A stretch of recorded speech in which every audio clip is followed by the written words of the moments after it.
some of this stuff. Okay, we're going to talk about melodrama. One of the things that I like to do is whatever is going on in our show after school, I try to I try to do different types of shows each year, um, and take elements from that and bring them to class and sort of study kind of what we're having to learn after school. The one act this year is a melodrama. So we're going to learn a little bit about melodrama and a little bit about the skills involved for melodrama. Is acting a talent or a skill?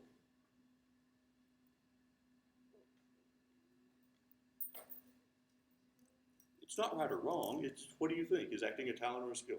Skill. Who says skill? A couple of you? Who thinks it's talent? Robert De Niro, who should know a thing or two about acting. How many of you have heard the name Robert De Niro?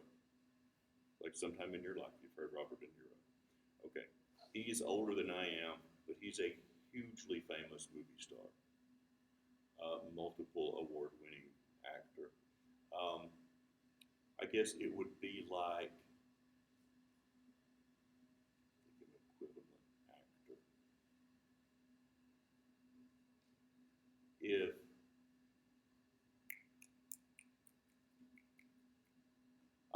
the names are gone. Let's just say it was Robert Pattinson. Okay, y'all know him. All of you know him. Okay, only Robert De Niro is a much better actor than Robert Pattinson. Batman. He is. He's a much better actor. Now, he's not as pretty. All right, he never was, and he is. He's older than I am, but Robert De Niro is like a top shelf actor. Um, he says that acting is just skill. It's not talent. There's no talent involved in it. You learn a set of skills, and you learn when and how to apply those skills. There's something. I think there's something to that. As a singer, I think a lot of singing is a skill that you learn and develop and practice. And some of it, there is some talent involved in it being expressive through song, but that's different than just being able to sing well. I am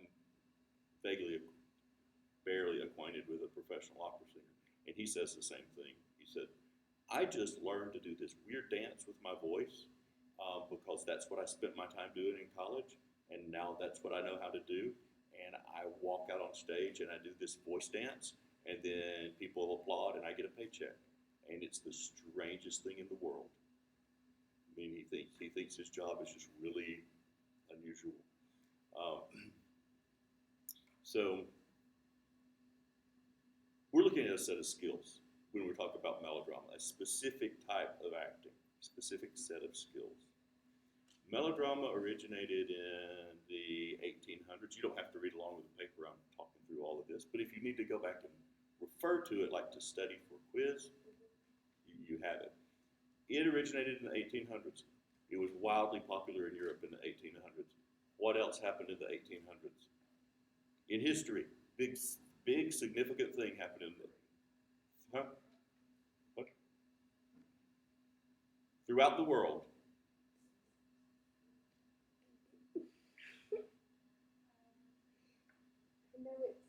The Industrial Revolution. Okay? Prior to the Industrial Revolution, people that made things had to really know what they were doing. Like they worked apprenticeships and they became highly skilled at building cabinets or whatever they were, guns, whatever they did it extremely well. It took them a while to learn it, and they made decent livings. With the Industrial Revolution, you had to learn to use a screwdriver. And all you did was you took part A and part B and put a screw on it and screwed them together and passed it on down the line. And that does not take a lot of skill. They even invented a screwdriver for people that were unskilled in using screwdrivers. What? You know what a Phillips head screwdriver is? The ones that are kind of pointy, they have four edges on them. Those were invented so that people who couldn't use screwdrivers well could, one, use it more easily, and two, they wouldn't over tighten a screw because it would slip out. You could get a screw tighter with a flat tip screwdriver than you can with a Phillips head. Wow, that's a fun So fact. yeah, the more you know, right? So industrial revolution, that means lots of what kind of jobs? Industrial. Yes, and I just described the skill involved. Do you think screwing a plate onto the stock of a gun paid as much as building a whole gun from scratch? No. No. It it made lots of low paying jobs. Made a lot of stuff, but the jobs paid low. Average people back then, how educated were they? Um, Not. not. Little to no education. Most of the population didn't read. So you had low income, illiterate people, and they wanted to be entertained. There weren't movies. So what did they do? They built big theaters and charged low ticket prices and brought a bunch of people in and put on plays for them. The plays were simple. They weren't hard to understand, simple, no subplots, no, just very upfront stories. And they wrote stories that tried to engage people and get in with people's emotions and that kind of stuff.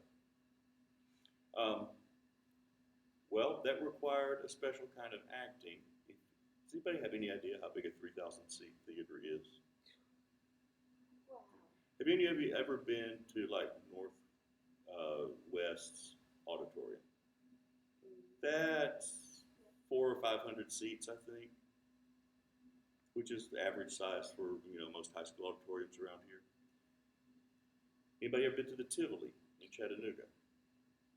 Oh, I think so. The Tivoli is about 1,600 seats, which is larger than most Broadway theaters. That place is big. It is. The Fox in Atlanta Oh yeah, I've been there. is huge. It's over 4,000 seats. I have pictures on the phone that I no longer have. I think that's the one I went to.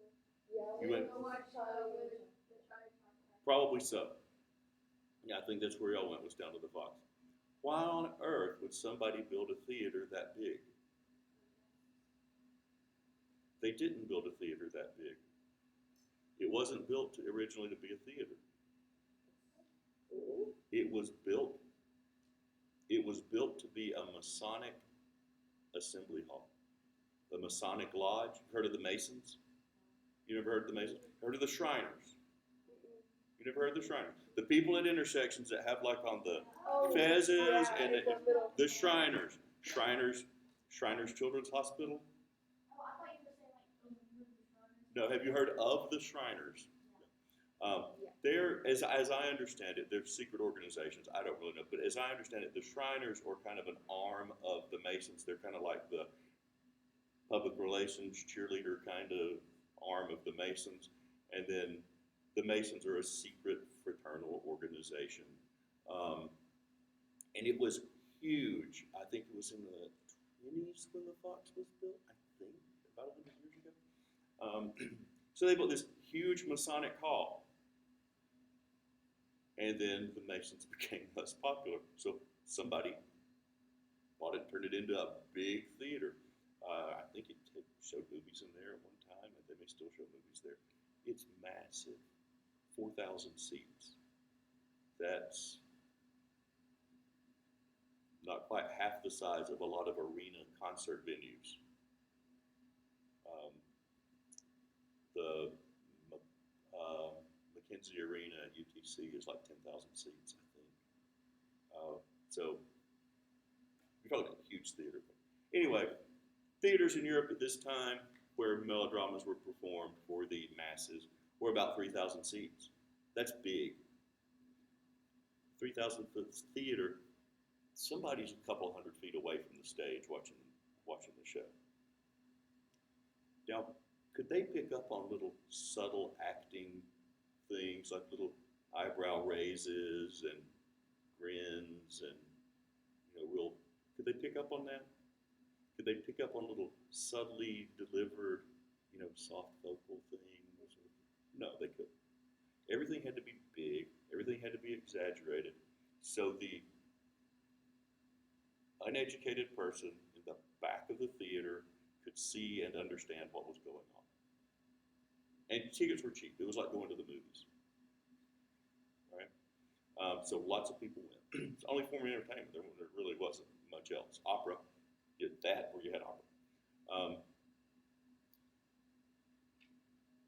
So they needed an acting style that would translate. So what do? You exaggerate everything. You exaggerate what you do with your voice. Talk really loudly because there weren't microphones. You exaggerate how you move your body because people can't see your face to pick up on an emotion. It's not a television camera right here. I mean, there's a difference between acting in front of a camera and acting on a stage to start with, much less acting on a stage in a huge, huge theater. So they developed a style of acting. A lot of people, a lot of actors would be apprenticed, and they would learn one role, one of these stock characters. Now the stories might be different, but they learned how to be the bad guy, or they learned how to be the hero, or they learned how to be the heroine. And that's heroine like the female counterpart to the hero. So what? We won't judge. No. So it's heroine with an E on it. Then there was like we'll go through them. There are other ones. I'm not going to go through them twice. So they learned a character, performed that character, and that was the character that they did, regardless of what the story was. Have any of you ever seen a silent movie or seen a clip of a silent? You get the idea of a silent movie. What's their acting like? Everything's exaggerated because there's no sound. they can't say anything. They do their thing, and then words pop up on the screen, and there's music playing. Although with some silent movies, there were actually actors either behind the screen or in the pit with the orchestra reading the script. So it wasn't completely silent. They had lines, but you knew what was going on, but figured it out. So that acting is a type of melodrama. That comes from melodrama. Anybody think of any examples of melodrama that's around today in entertainment?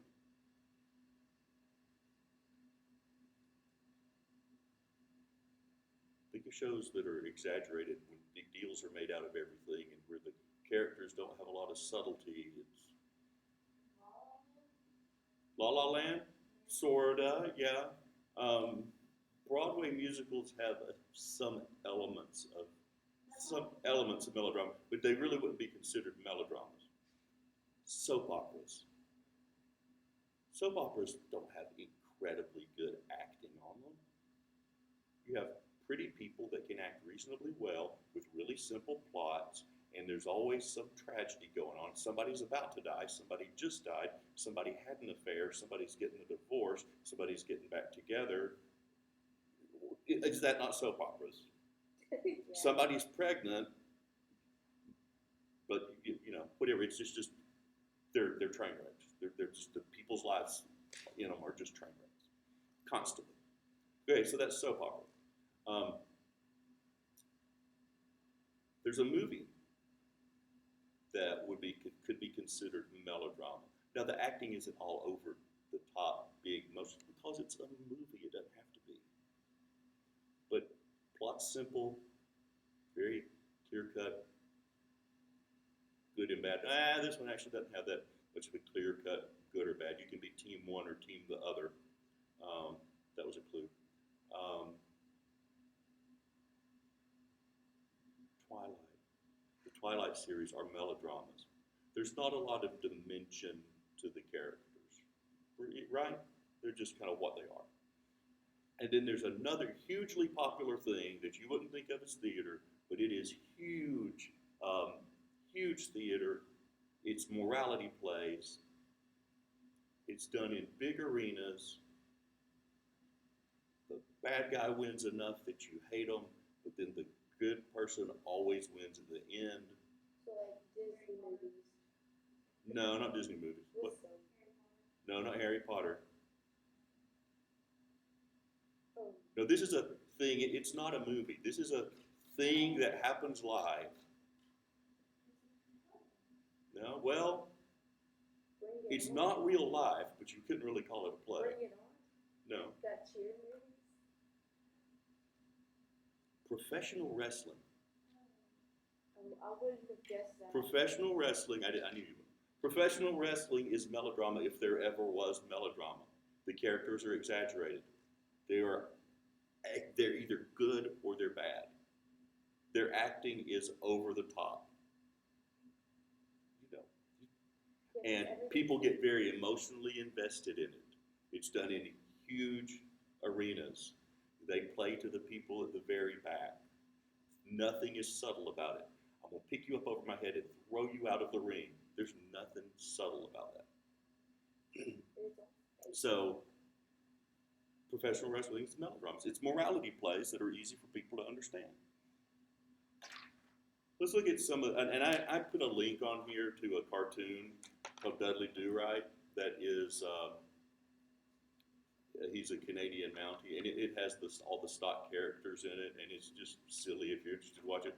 Also, right here it says, this is where I would put where a link would go to a video of professional wrestling, but it would be too violent to use in a lesson. However,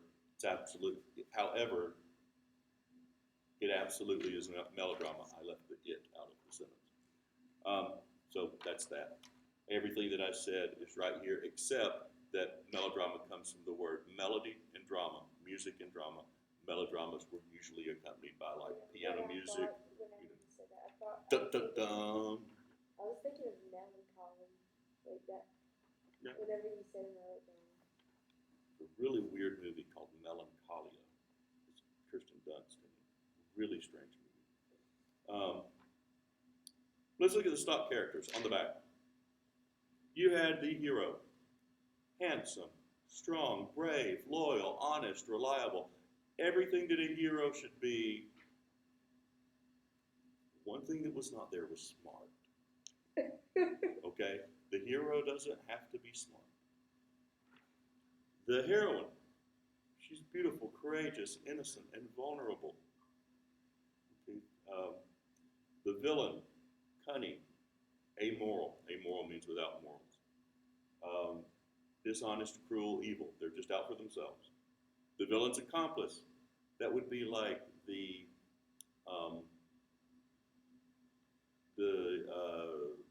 things in Despicable Me, the minions in Despicable Me would be the villain's accomplices. A faithful servant. This could be a faithful servant to the hero. It could be a faithful servant to the heroine. They provide comic relief. They do some of the dirty work, and they usually find evidence against the villain. And then the maid servant is a female character who's lively and flirts with the faithful servant, just so there's someone for everyone except the villain. Actually, the villain has their accomplice. So the play that we're doing right now has some of these, and then some of the characters are sort of combinations of these. Like there's not a faithful servant and a maid servant, really. Those two are kind of, there's not a villain's accomplice at all. But they're kind of, the faithful servant and maid servant are kind of split up between other characters, and so, it makes it more interesting. There are some very particular poses that go with melodrama. And I've written the descriptions down, but it's easier to just see them. Fear. face turned away, turned to one side, usually away from whatever it is you're afraid of. Your hand towards your mouth with your fingers curled in like you're going to bite your fingernails, and you go, ah! You know, it's that, ah, or ah, you know, either one of those. Horror. Read the description and do it. Yes, right there, Home Alone. Love. Somebody said, there's no description for love. No, there are two descriptions for love. There's one for a female and one for a male. Female love is this. Hands under the chin. Hands under the chin. Get that? And then, yeah, either kick up the heel or you can stuff like that. If you don't want to like stand like this a long time. That would get old. But you can put your toe on the ground. Yes, that was very good. And then male, it's one hand on your chest, the other hand extended toward the object of your desire, or towards your true love. Overwhelmed, looking up, one hand on your side, the other one like, what am I going to do? This is too much. And sometimes that can be overwhelmed in a pitiful way, and sometimes it's overwhelmed with like, what am I going to do with you? You know, sort of frustrated. Pride. Chest out, shoulders back, arms, on your hips, trying to make yourself look bigger than you really are. Evil plotting. Evil plotting, it's this, yeah.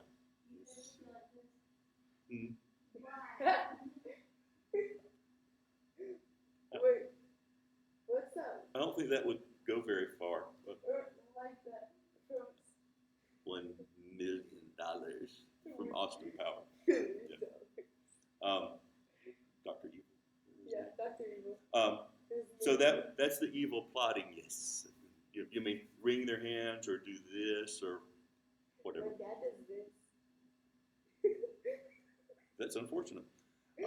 Evil, what's the name? What do they call it? Evil sneaking.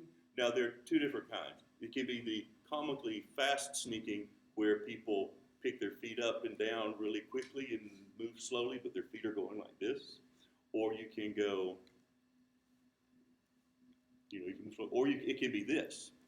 I'm backing up so the people at home can see. You can go,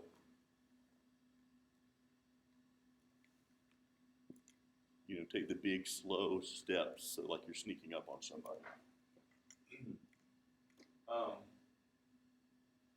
Anger, guess what? You go. You make an angry face and clench your fist. Swooning. Anyone show us a swoon? Oh, wait, swooning?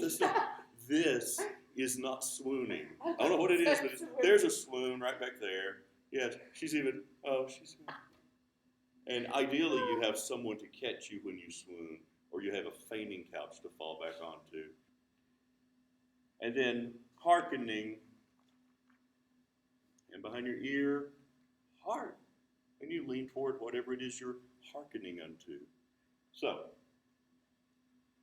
those are the basic moves. No, is that every emotion that you could express? Probably not. But those are the basic ones. And they're done big and huge because you're selling them to the people at the very back. If the people in the very back can see it, the people in the very front will see it. And you're on stage and they know it's stylized and all that kind of stuff. Melodramas now are often comedies.